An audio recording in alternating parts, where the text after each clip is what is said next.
Roep me welle an, von Uli Brückmann, Autor.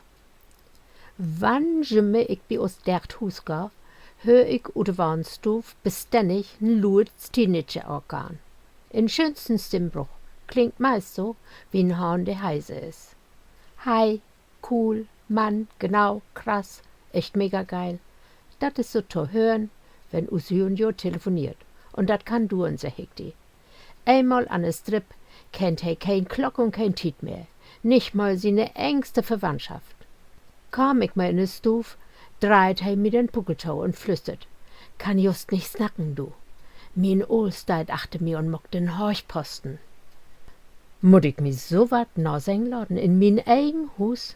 Ich ga natürlich wel gut. Dabei will ich auch gerade mal telefonieren. Also tapp ich derchen Sneidner Telefonzelle. Und dat bloß, weil der Junior hochnotwendig telefonieren muss mit seinem Schulfreund, denn he für 10 Minuten erst sein het.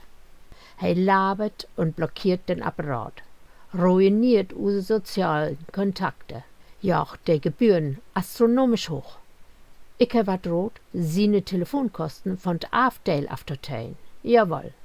Da wüss he mi doch zu antworten, wo nix zu Abend ist, kann man auch nix aftein.